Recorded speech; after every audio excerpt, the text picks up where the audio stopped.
بچے کی پیدائش کے بعد جو مشورہ ماں باپ کو ہر شخص، ہر گھر کا فرد یا محلے کے لوگ یا جو بھی بچے کو دیکھنے آئے سب سے بڑا مشورہ یہ دیتے ہیں کہ اس بچے کا سر کیسے آپ نے بنانا ہے۔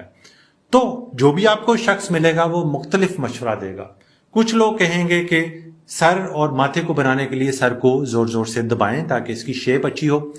کچھ لوگ یہ کہیں گے کہ سر کے پیچھے آپ ایک پلیٹ رکھیں اور پلیٹ کے اندر بچے کا سر رکھیں۔ کچھ لوگ یہ کہیں گے کہ آپ ریت یا بجری کا تکیا لیں اور اس کے اوپر بچے کا سر رکھیں، اور کچھ لوگ یہ کہیں گے کہ سر کو زور سے باندھ لیں تاکہ سر کی شیپ گول ہو جائے،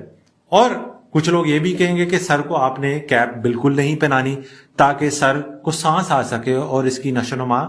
اچھی ہو سکے۔ میرا نام ہے ڈاکٹر رضوان گور۔ آئیے آج ہم بات کرتے ہیں کہ ہم نے بچے کی سر کی شیپ کیسے بنانی ہے، کیا ہم صحیح کام کر رہے ہیں، کیا ہم غلط کر رہے ہیں۔ بچے میں اگر آپ دیکھیں تو بچے کے سر کی جو ہڈیاں ہوتی ہیں پیدائش کے بعد وہ الگ الگ ہوتی ہیں، پیسز میں ہوتی ہیں، اور اس کی وجہ یہ ہوتی ہے کہ بچے کا جو دماغ ہے وہ چھوٹا سا ہوتا ہے، اس کا ہیڈ سرکمفرنس پیدائش پہ تقریباً 34-35 سینٹی میٹر ہوتا ہے، اور بچے کے سر کی جو دماغ کی نشو و نما ہے پہلے ایک سال میں میکسیمم ہوتی ہے، یہ 34 یعنی 35 سینٹی میٹر سے لے کے ایک سال کی عمر تک بچے کا سائز تقریباً 47 یعنی 47 سینٹی میٹر بڑھتا ہے۔ تو اللہ تعالیٰ نے یہ تمام ہڈیاں کھلی رکھی ہوتی ہیں سر کے اوپر تاکہ جیسے جیسے نیچے برین کی گروتھ ہو، دماغ کی نشو و نما ہو، یہ ہڈیاں کھلتی جائیں اور سپیس بڑھتی جائے۔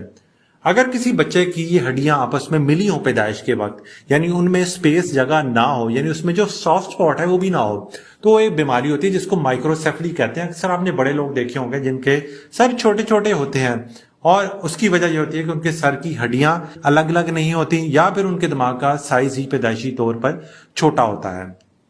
تو دماغ کی ہڈیوں کا کھلا ہونا، ان میں سپیس کا ہونا، اس میں جگہ کا ہونا ایک نارمل چیز ہے، اور 1.5 سال کی عمر پہ جا کر یہ ہڈیاں آپس میں کلوز ہو جاتی ہیں اور اس کے بعد سر کی ایک سرٹن شیپ آ جاتی ہے۔ سر بننے کا عمل ایک قدرتی فنومنا ہے، اس میں آپ نے نہ تو بچے کے سر کو زور سے باندھنا ہے، نہ سر کے نیچے پلیٹ رکھنی ہے، نہ بجری، نہ ریت، نہ کوئی اینٹ رکھنی ہے، نہ ہی سر کے اوپر آپ نے کوئی ٹائٹ کر کے کیپ باندھنی ہے، اور بچے کے ماتھے کو دبانے کی اور سر جہاں سے ابھرا ہو اس کو دبانے کی ہرگز ضرورت نہیں۔ اب میں آپ کو بتاتا ہوں کہ کیسے ہم اپنے بچے کی ہیڈ شیپ کر سکتے ہیں۔